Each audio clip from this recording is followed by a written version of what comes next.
The Andrew Garrison Show. My name, of course, is Andrew Garrison, speaking to you from a dorm room at Indiana University with much to discuss this evening. And if you're a regular watcher or listener of this show, you'll notice that my head and the space behind it is taken up about half the space as it normally does. That's because we have Noah Boudouris here today to talk about IU wrestling. We appreciate you for coming on, Noah. I want to talk about Ohio State because Indiana, number 23 Indiana, went to number 2 Ohio State this weekend. This weekend, they will take on Maryland for kind of a bounce-back opportunity because they were shut out 45-0 against Ohio State. Obviously, not a whole lot of competitiveness. I shouldn't say that, but definitely a match that certainly was decided very early on between these two, even though there was obviously a great deal of competition within it. So overall thoughts on IU Ohio State. What kind of were your takeaways from that match as you were watching it last weekend?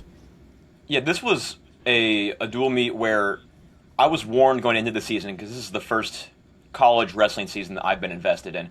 I was warned going into it that you realize very quickly that the top of the wrestling world is just in a whole different league than the rest of the nation. So these Penn States, these Iowas, these Iowa States, Oklahoma States, Ohio States are just really in a whole different category. And the Hoosiers have had a really strong season so far, and they're going to get to play these kind of teams again, like a Nebraska or a Penn State. But they really got punched in the mouth and got a taste of what the elite wrestling schools really feels like.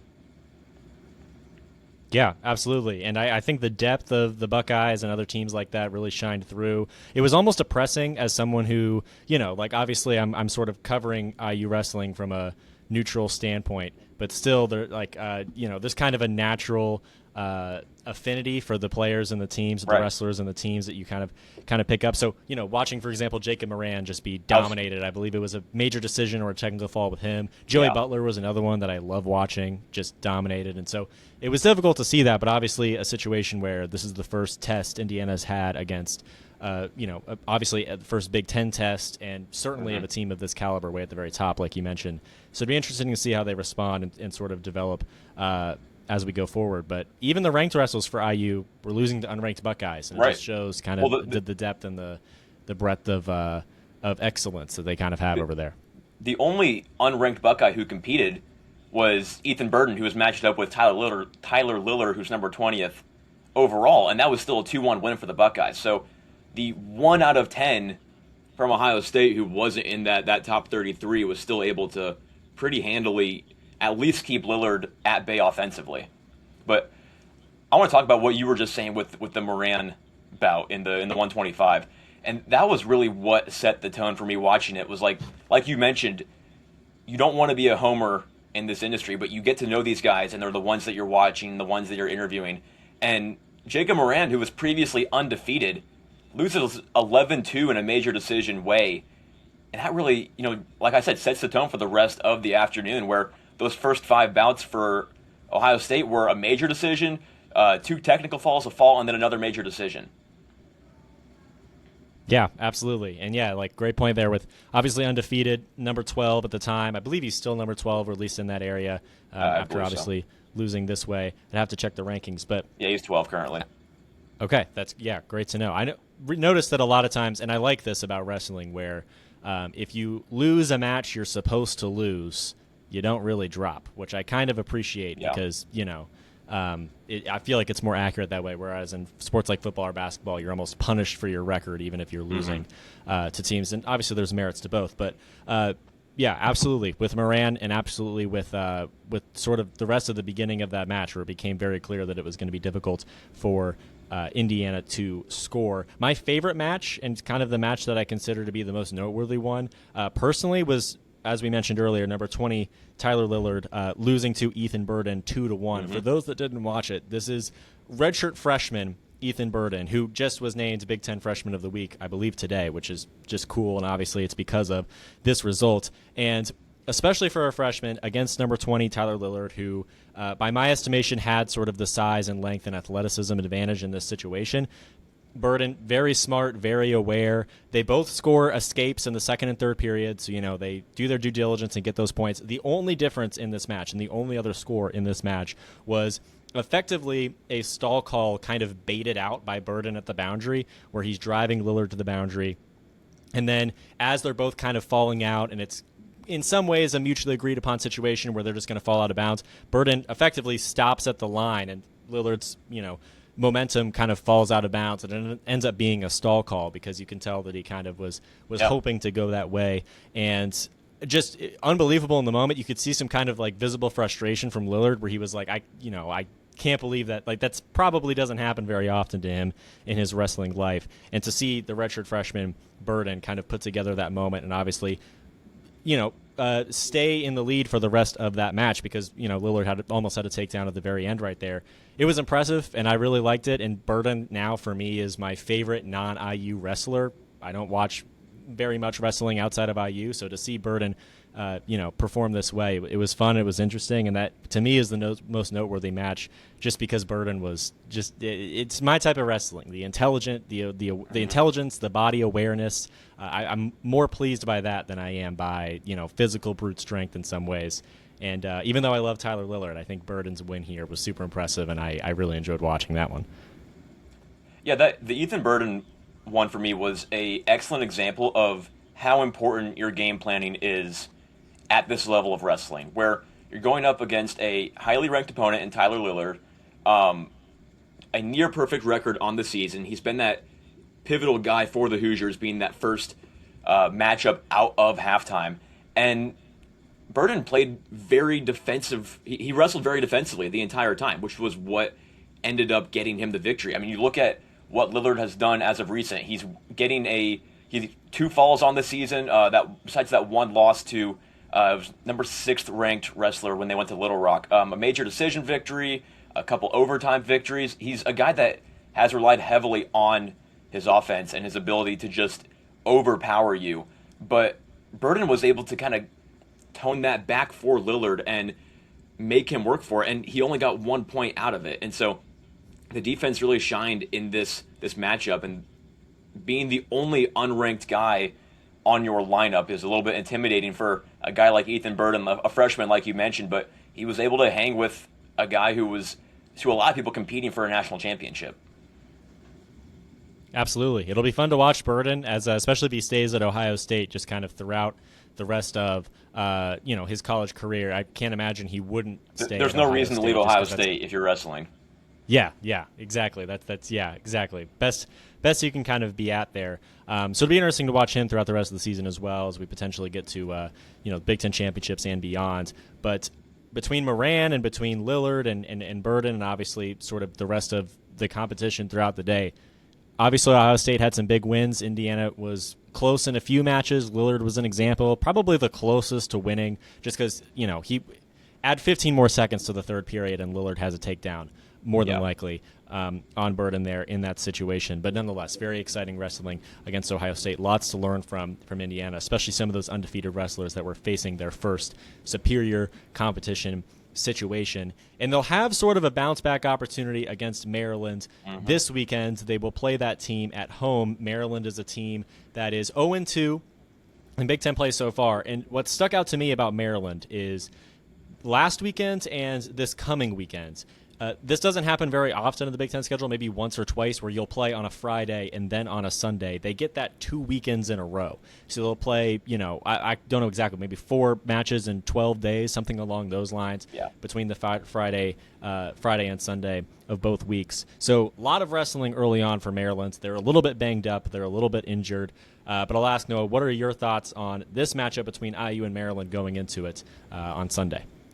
Yeah, this Maryland matchup for the Hoosiers is kind of a best-case scenario. When you're coming off a humbling loss to Ohio State, and then up next is Penn State, who is pretty much the same beast as the Buckeyes. But this weekend, you get an opportunity to bounce back and to save your record a little bit and to regroup before that Nittany Lions squad, where you're going up against who I would say is the coldest team in the Big Ten right now. Maryland's sitting at 4-3, 3 straight losses, all to solid teams. I mean, number 16 Pitt and number 18 Wisconsin, and then a road loss to Northwestern. They get Purdue on Friday night. But they are so cold right now. And you don't want to call it a must-win for the Hoosiers, but it's an opportunity where you don't want to end up losing 3 in a row because Ohio State did not go the way you expected it to. If you can't beat Maryland, you're not going to beat Penn State, and that's a 3-week skid for the Hoosiers. Yeah, and it'll be interesting because obviously Indiana has the advantage as a team. There's still some pretty highly ranked wrestlers on the Maryland side. You look at Braxton Brown, you look at Branson John. Right. We'll see how many of them end up in the lineup. And obviously it gets tricky when if you see a match that's completely out of hand, sometimes you see some younger guys come in at some of the heavier weight classes. But nonetheless, this will be definitely as much of a tune-up as you could have at this point of the season. And you're right. Like, if you have Ohio State and Penn State back-to-back weekends, that's obviously a real rough stretch, and this Maryland opportunity, a great opportunity to bounce back and build some momentum there. 2 straight 2-match weekends for the Terrapins. IU much higher ranked, definitely a prime opportunity. There's still some great matchups. We're going to talk about kind of the most noteworthy match and the match that we're most excited about in a moment, but just to preview kind of all of them in case we don't get to them. At 197, you got number 13, Gabe Saulers versus number 15, Branson John, most likely. Joey Butler, who is fun to watch, I'm sure you would agree, possibly against number 7, Carter Young. And then at 184, you got number 5, Jackson Smith versus number 14, Sam Goen. So there's still plenty of ranked wrestlers, obviously, on the Indiana side, particularly on the heavier side. There's plenty of ranked wrestlers over there. And then for Maryland, certainly a few that are in contention to be in position to compete for national championships, Big Ten championship, things like that, if they continue trending in the right direction. So I'm interested to see if we have the same one here. I want to ask you what your most noteworthy match is, the match you're most excited to see. And, we'll see if we end up with the same one. I would bet that we have the same one. I feel like this is a bit of a gimme. It's going to be the 197 between Gabe Saulers and Branson John. I mean, it's two guys who are ranked right next to each other in the most recent Intermat rankings, and guys that are coming off of pretty strong performances. I almost said coming off of wins, but if it wasn't for number 13 Luke Giug of the Ohio State Buckeyes, that'd be the case for Gabe Saulers. But he put up what I would have described as the best effort for the Hoosiers at that dual meet against Ohio State, losing 7-5 against the 13th ranked wrestler, putting up some points against really good competition. He's going up against a guy who is at that exact same level this weekend. Branson John coming off a win over number 28 Wyan Ingham in their last dual meet. And so these are two guys that are on the same trail right now. They are right next to each other ranked, and it being a very late bout as well, I think it's going to be one of the most exciting and potentially pivotal ones, assuming that Indiana doesn't jump off to the lead that we expect them to. Yeah, absolutely. And so I do have the same one, Gabe Saulers, Branson John. You make a good point. Giog, obviously, number 10, was able to put together a 7-5 regular decision victory. At least for me, the Big Ten Plus broadcast cut to technical difficulties in the middle of, I guess it would be the 184 match. So I saw the score, obviously. I kind of know what happened, reading your recaps, things like that. But I kind of have no idea how it went in terms of, aesthetically and visually. But nonetheless, to lose close to number 10, someone ranks higher than you, obviously a big deal. Number 15, Branson John, and a possibility for Saulers to pick up a big win and prove himself. And that's going to come into play in a segment a little bit later in this episode, which is a little bit of a spoiler for you, maybe not so much the viewers. But nonetheless, for Saulers, we kind of don't know what we have with him. We haven't seen him wrestle very many. I believe Giog is the only wrestler in the country that Saulers has been against that is ranked above him. So we don't really know what Saulers' ceiling is, I guess is my point. Branson John doesn't fit that category. He's number 15, but still a great opportunity for him to prove himself. And I agree that you make a good point. Probably a gimme situation. I just wondered if you had there was a specific wrestler you were partial to. It's something about Tyler Lillard for me that I just enjoy watching him. Nonetheless, that certainly would be the best match or the most exciting, most noteworthy match. If you were just to watch one of the 10, Gabe Saulers and Branson John, number 13 and number 15 at 197 is a great pick, according to both of us. And then I wanted to pose this question as well, because there's some good wrestlers on both sides, mainly Indiana, but again, Maryland has some very highly ranked guys. And so I was curious what your thoughts were on the most likely upset for either side. If you're going to see a high-ranked guy go down, who could it be most likely in this match between Indiana and Maryland? I have two answers, and it's one that would favor each side. And this is a dual meet in which there are not a whole lot of ranked matchups that we're going to see. I believe only two ranked matchups. I'm projecting that we're going to see how the lineups end up. But I think the 184 of Goen and Smith and the 197 of Solers and John are going to be the only two ranked matchups that we see. Besides that, probably about 6 of the other bouts are going to feature one ranked and one unranked opponent. And so I believe that the two most likely are going to be that 149, where you're going to get an unranked Joey Butler going up against number 7 Carter Young. I think this is a big opportunity for Butler. He's been a guy that, watching him, it almost surprises me that he's not ranked. And looking back at the stats, you don't realize that he even loses bouts sometimes. He performs at a very high level, 4-3 in his dual matchups with 3 major decisions and 2 pins. So when he wins, it is in spectacular fashion to go along with that 8-6 overall record that's between duels and with tournaments. He's going up against a Carter Young who is number 7 in the nation, but he's not winning by a whole lot. His past 2 matchups when they were in Wisconsin, he was only won 11-6, and then that Northwestern meet, his bout was a 5-1 victory. And so Carter Young isn't a guy who has impressed me so far, and his ranking is so high that I think he could be an upset watch against Joey Butler. The other one I haven't scouted as much as I would have liked because this was kind of a last-second addition, but it's number 25 Henry Porter going down to an unranked Ryan Kennedy. Okay, yeah. Butler would certainly be fun. He's another one I really quite enjoy. This is fun because I don't have the same.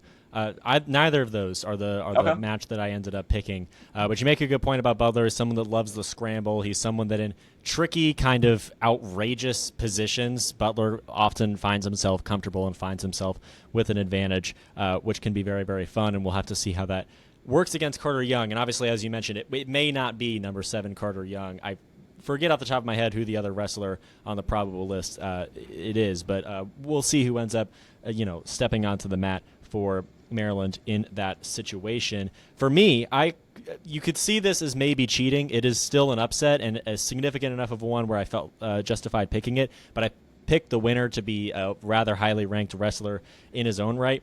I'll take number 14, Sam Goen for Indiana, over number 5, Jackson Smith. I'll admit I haven't watched Jackson Smith yet this season, but this is kind of from what I understand and what I've kind of seen in bits and pieces. This is a contrast in styles match. Goen, a little bit of a bruiser, right? Kind of a muscle guy in situations like these, whereas Smith is a little bit more slick on his feet, a little bit more elusive, and so in a situation like this, where they're both highly ranked, they both obviously are, potentially stepping into a situation where they can have some varying levels of performances. You look at Goen, who against Ohio State was just basically out-bruised, is the way I wrote it down, against number 6 Fishback for Ohio State, and he's in a situation where it's similar styles, right? They both approach matches with a great deal of brute force, I suppose you could say. They're both trying to become the stronger and more dominant wrestler that way, and they both approach it the same way. And Fishback simply won, and it was a dominant victory for Fishback in that way. Go in against someone who has a different style, someone who's higher ranked than him, kind of in a similar range at number 5. Could be a situation where Goen steps onto the mat and, gains an advantage early and is able to accumulate riding time. And the way I'm thinking about it in my head is Smith is elusive and he's quick on his feet, but if Goen can catch him, if he can catch him in that sort of proverbial net, I think there's a good chance of Goen keeping this one low scoring and kind of eking out a win that way, whether it's 7-3 or whatever, something along those lines, where if Goen can get on top early in periods, I think there's an opportunity for, again, this match to be low scoring and for Goen to win that way, just by almost like in football when you are up by 7, when you're up by 3 and you're running the ball in the fourth quarter and you're just running out the clock, kind of like that for Goen. Lots of riding time, lots of strength, lots of dominance on top. That's how I'm going to predict this one to go if there were to be an upset. Obviously, upset's not a very frequent occurrence in wrestling, but if there's going to be one in this match, that's the one I chose, although I give you credit for picking I would say a better one, because any unranked wrestler over top 10 wrestler is obviously much more entertaining and fun and interesting. And so it'll be interesting to see if that actually happens with Butler, because obviously he is a very strong wrestler in his own right. I think that 184, like you were talking about, is going to be very similar to what we saw in the Ohio State meet with Burden and Lillard, where it's going to come down to who prepares better for who they believe they will be facing. Where two guys, like you said, with very different styles and how they compete, it's the measure of who comes out on top is going to be who is better prepared to take on that alternate style. Absolutely. And what's nice about that, too, is, when it's someone with a different style, there's you can kind of, I suppose, learn maybe the deficiencies or the weaknesses in what they do. We kind of saw with Butler. He lost by fall against Ohio State, and it was two wrestlers that both loved the scramble, right? They were both very, they were comfortable in that situation. So for Butler, many times he can just face a wrestler with a different sort of approach, with a different style, and he can force them into uncomfortable positions and ridiculous neutral situations and then come out the better of it. But there's a little bit of a hesitancy when you know that the wrestler on the other side kind of approaches and sees the match the same exact way. And so even for Goen, there's an understanding that, when Fishback if Fishback is out muscling Goen, that's kind of all there is to it, and then ended up being what happened against Ohio State. You can only game plan so much when the other guy is that much stronger than you. Yeah, exactly. And also when you understand that what your goals are, what you want to do in a match is the same as the opponent. And that kind of goes back to the Butler idea, where you both want to be in the same place, and sometimes you know that the other person is better, or you know that you're better, or you have no idea, and there's that hesitancy, you don't really want to risk it, and ultimately Butler worked himself into disadvantageous situations and obviously lost pretty quickly in that one. So I think it'll be interesting to see how that contrast in styles goes. If number 14, from a strength perspective, is going to knock down number 5 of kind of a speed and quickness and versatility perspective. And so kind of a fun question to close this out. We talked about Ohio State. We talked about Maryland. I want to focus just on IU. And obviously Penn State exists, Ohio State exists, but there are, individual championships to be won at each of these weight classes. And if someone at IU is going to win a wrestling national championship this season, if I come back from a few months in the future and say one of these IU wrestlers won a national championship, who would you say it is? I think I'm going to surprise you a little bit with this one, and it is going to be Derek Gilcher is my national champion. Currently the 31st ranked, and when I saw that you were going to ask me this question, my preparation was almost entirely based on how the Hoosiers did against Ohio State. And just looking at Gilcher's performance, going up against number 4 ranked Carson Charkla, Gilcher losing 11-7 to a top 5 opponent on the road doesn't give me the confidence that he is, a shoo-in to win the entire national championship for his class. But it does give me confidence that he can hang with this kind of competition. And so there isn't anybody on this Indiana team that stands out to me and that I'm expecting to come out as a champion. But the way that Gilcher performed against Charkra on last week against Ohio State, he really surprised me and made me optimistic about his chance to compete with other top 5 opponents. Absolutely. And that's a fun one because that's relatively a long shot. I think he's at number 31 or something like 31. that. So obviously well within range to obviously make the NCAA tournament and then from there potentially make a run. So yeah, definitely a great point right there on a close loss to somebody that obviously is certainly in contention to a national championship. I kind of had similar thinking. I did not pick Gilcher. I picked number 13, Gabe Sollers at 197. Kind of similar thinking, kind of a similar idea where he lost 7-5 to number 10, Luke Geog. Obviously very close. Obviously one where, and maybe that just justifies his ranking because I suppose if you're number 13 and you lose to number 10, who's only slightly ahead of you by a slight margin, 7-5, maybe it just indicates that he's number 13. But again, we don't really know what his ceiling is. I think that if he, continues to improve throughout the season, he probably is in position to surpass Geog. Obviously, that doesn't mean anything because Geog is just going to improve throughout the season, most likely too. But nonetheless, it'll be interesting to see how the rest of the season goes for Sollers. It was tricky because there were a few wrestlers that I really liked, and then I looked at the rankings in their weight class, and Mitchell Mesenbrink's there, and it's Right. or someone else like that, and you kind of have an understanding of the landscape that they're wrestling in. But Sollers I liked. I felt like his weight class was workable, and I felt like we didn't really know where he was at. And so it'll be interesting to see him against Penn State. I don't remember who the starter at Penn State at 197 is off the top of my head, and obviously Nebraska and moving forward from there. But this is nice. We got some variation in some of these questions right here. I was a little bit worried that we were going to go the same way, but I like the variety. I really wanted to say Jacob Moran for the last question, but just did not keep it close enough against Ohio State, and he might be my second take, where if he shows improvements, if he makes those adjustments, he can still compete with those top 5, top 10 teams. But really wanted to include him, but he just couldn't make the cut after losing 11-2 to Buzakis. Yeah, absolutely. So either way, we're going to have a fun match against Maryland in a couple days. We're going to have a fun season the rest of the way. Noah, before we get out of here, you mentioned it a little bit at the beginning, but let the people know where they can find your stuff, where they can find your work, what you're doing, and how the people can see it. Yeah, all of my wrestling reporting is for the Indiana Daily Student, so you can find that online, Indiana Daily Student. Search for Noah Boudouris. I would also recommend finding me on X, just at Noah Boudouris, all lowercase, no periods, no underscores. And there's a link tree in there. Everything else is in there. I also do WIUX basketball. I have a podcast about NHL hockey. So lots of ways to find me. Lots of work to find.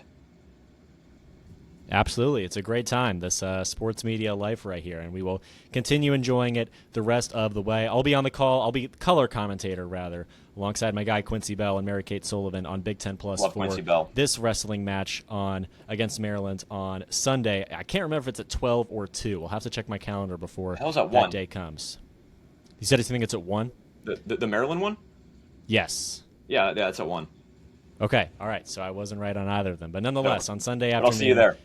Yes, absolutely. You can catch me on Big Ten Plus. You can catch Noah after the fact with the IDS, and we look forward to that a great deal as we get to that point. Well, we appreciate you all for watching. We appreciate you all for listening. We appreciate all of the fun college wrestling that's been going on throughout the past couple weeks, and that what there is to look forward to through the next couple weeks. And we will talk to you again next time.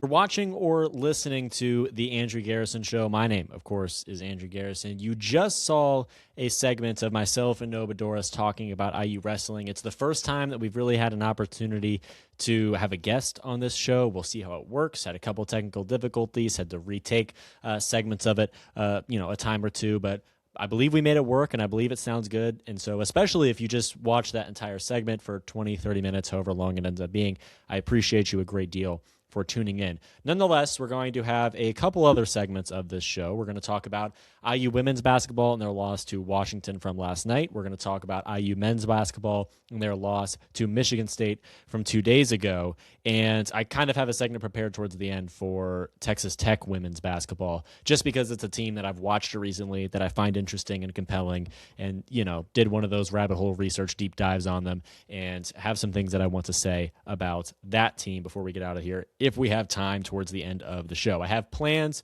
shortly, so we'll see how much we can get through here, but I have a feeling we'll be able to get through all of this. Nonetheless, Indiana women's basketball was dismantled by the Washington Huskies in their own building inside Assembly Hall. Home game against Washington, an unranked team, but one that was ranked as recently as this past weekend. Lost to Purdue on the road, and kind of that Midwest trip, the Midwest swing, I guess you could say, for Washington. They lose to Purdue. They subsequently drop out of the rankings, and then they remain in the state of Indiana to take on the Indiana Hoosiers. And this time, it was a game that contained a great deal of garbage time, and a game that ultimately fell in favor of the Washington Huskies. There are a few primary takeaways from this game and the result of it. Washington, very opportunistic in transition. They also dominated the paint. They nearly quadrupled Indiana in paint scoring. That goes both ways, right? Washington was able to establish a scoring rhythm with ease throughout the entire game. And on the other side, you have Indiana women's basketball, who was not quite able to do the same. They were walled off of the paint. They had to rely on outside shooting to keep pace with the Huskies throughout this game, even in their own building. And it's a situation where, again, in Bloomington, in Assembly Hall, Washington was the team that was setting the tone and dictating the pace and dictating control over this contest. And they did so with ease, and they did so impressively throughout all 4 quarters of this one.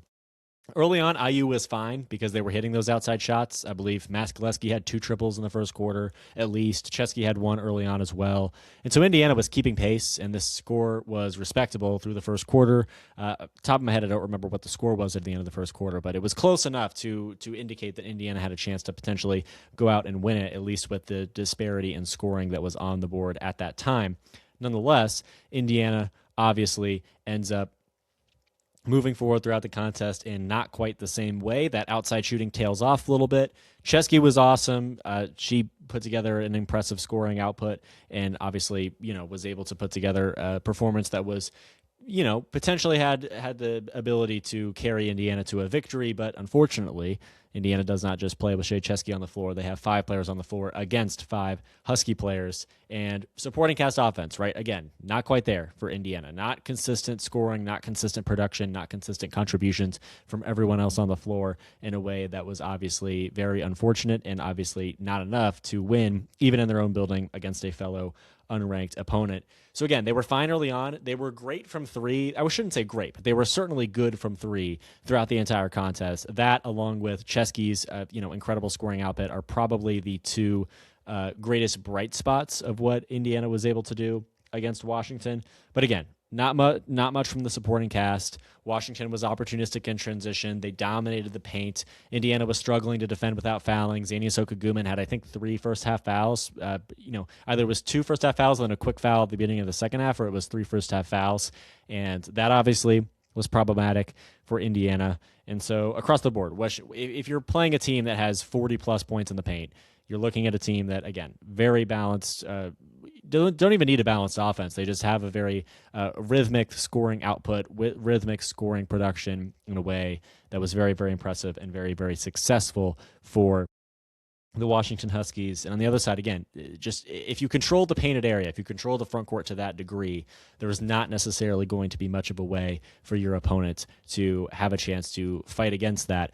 Washington, incredible scoring, consistent, efficient, effective, proficient, all of those words that I always use throughout the day, throughout the night. All 4 quarters, they were able to score in the paint, and that supplemented their offense a great deal. And on the other side, Indiana not able to do the same. It's kind of like football with controlling the trenches, where if Washington, think of this as a football game. Washington has that consistent run game. That opens up the offense. It opens up the playbook. It relieves some pressure from the quarterback in the passing game, and it just allows the offense to work a whole lot better.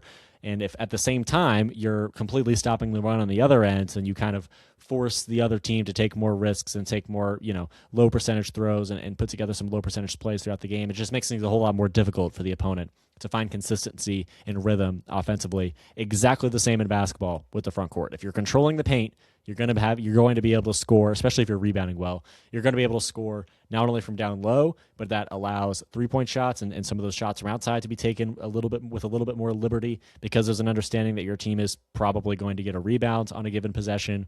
And then the other side, again, that the other team is relying on those outside shots, so much so that because they're not getting very much rebounding, there's not that much presence on the glass. Also, Indiana was able to succeed, or Indiana was not able to succeed in the sense of providing second chance opportunities for their shooters and for that offense. Dominant win for Washington. Those are really the takeaways, right? Washington controlled the paint so well. Turnovers were respectable for Indiana, but rebounds were not. Paint points certainly were not. And again, Washington, opportunistic in transition. It's not even so much opportunistic off the turnover. It's even, in addition to that, Washington opportunistic where they get a defensive rebound, and because they get so many, it's just instantly pushing the ball down the floor back the other way and trying to get free buckets from Indiana's misses. And that's what they were able to do throughout the contest, and that was something that was very impressive and certainly enough to win the game for Washington. They end up winning by 19. They win 82-63, I should say. And again, it's just one of those wins that's so deflating and so dominant in one particular area where there's not that much else to say about it, right? Chesky was great. Indiana shot well from 3. That's why it was, why the scoreline wasn't worse at the end of the game, and it was certainly a reasonably respectable contest for much of the beginning of it. But this time, a lot of times Indiana collapses in the third quarter, and they were very bad in the third quarter in this game as well. But a lot of times also, Indiana's been able to sustain competition throughout the whole first half. But This time it was a second quarter where Washington was able to pull away. And again, just controlling the paint, completely dominating that front court. Supplements your own offense, very much restricts and suffocates the opposing defense. And on top of that, obviously Washington able to play well in transition despite Chesky and the Hoosiers shooting well from three. So a nice win for Washington, a nice bounce back win for that team. They were ranked. By the way, this is one of my favorite teams in Big Ten women's basketball outside of IU. Out of all the teams besides IU that I've watched this season, I just liked Washington. I like their shot making. I like their defense. I like their transition offense. And similar to Minnesota, right? I just like what they do. I like watching the team.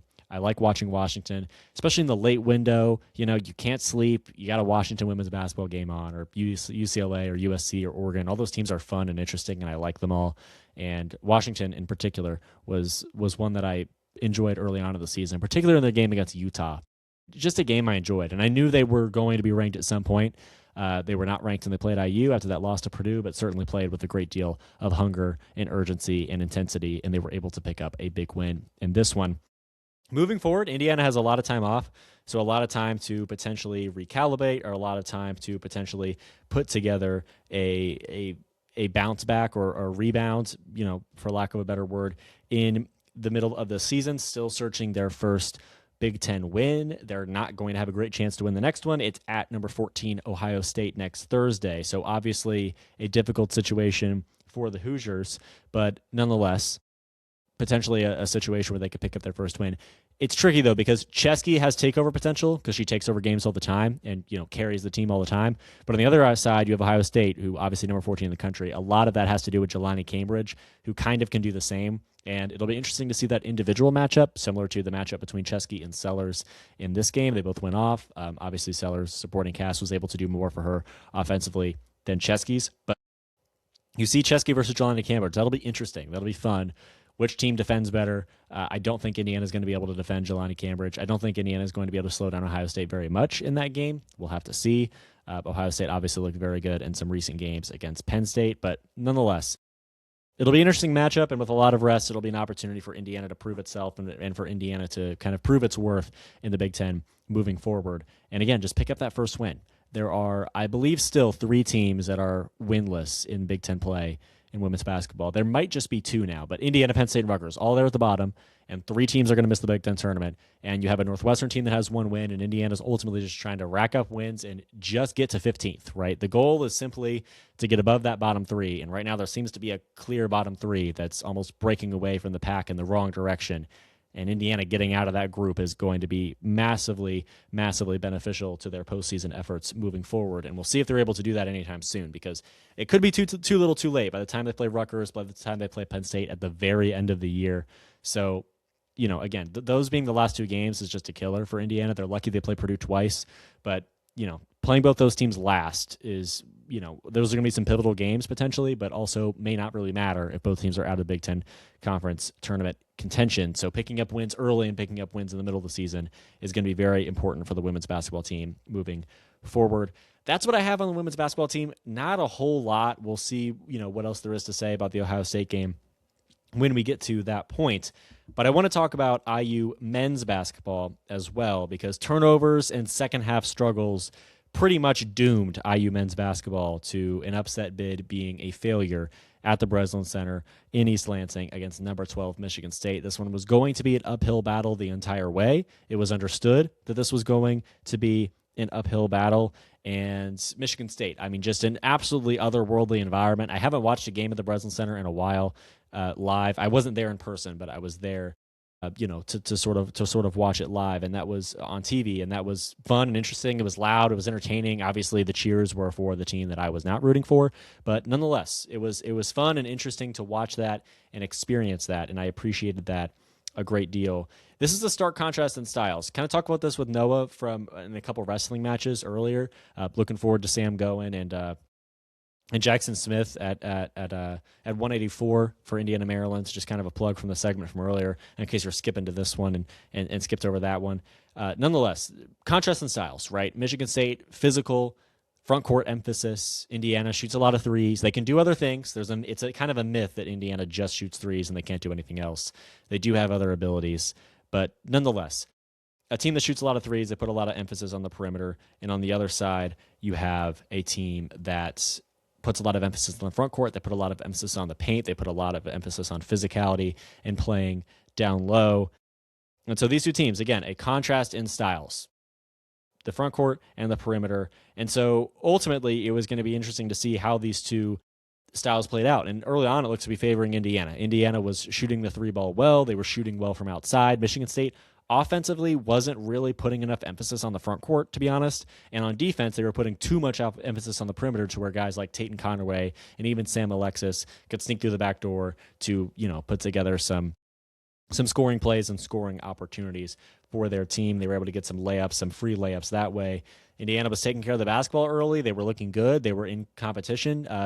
Jeremy Fears was unstoppable. It didn't matter what the approach to defending Fears was. Fears was unstoppable. He was always going to be. Michigan State started shooting a little better. Tang started to get into flow from outside. You also saw, Jackson Kohler down low, and Michigan State starting to feed the blocks more. So the offense definitely ticked up in effectiveness throughout the first half, and ultimately Michigan State ended up leading by 7 or 8 at halftime, 39-32, 39-31, something along those lines.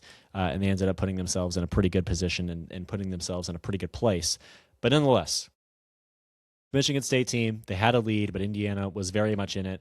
And then again, the second half, Indiana not quite able to put together a full 40 minutes of successful basketball, not quite able to take care of the basketball for a full 40 minutes, and certainly allowing those turnovers to spiral downwards to the point where they're spiraling out of control in the wrong direction, and Michigan State's pulling away.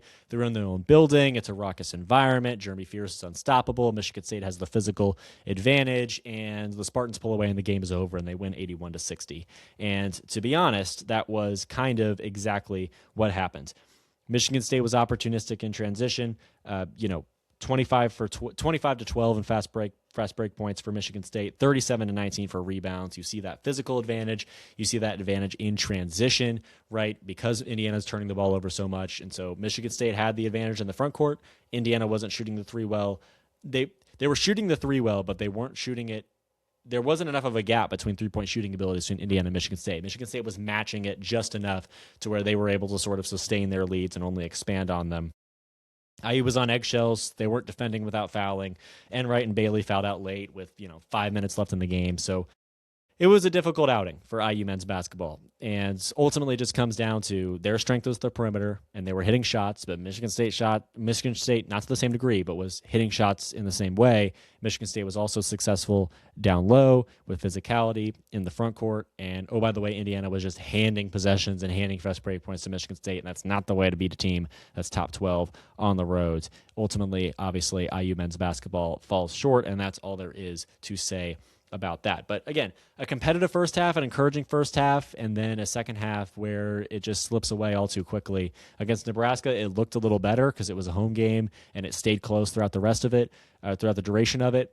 Michigan State, not quite the same. Obviously, Michigan State, I guess in theory, not a more difficult opponent since Nebraska is number 10 and Michigan State number 12. But nonetheless, in my opinion, Michigan State's a better team than Nebraska.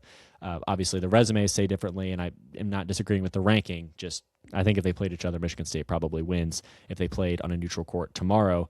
But nonetheless, Michigan State looks good. I like them a lot, and it's unfortunate for Indiana that this one slipped away quite in the way that it did. Looking ahead, again, this team can compete. Playing a full 40 minutes that's successful is kind of the tricky part for IU men's basketball. They were winning the turnover battle, and then it all fell apart alongside shooting. They ended 43% from the field. They struggled to find consistency or rhythm at all inside.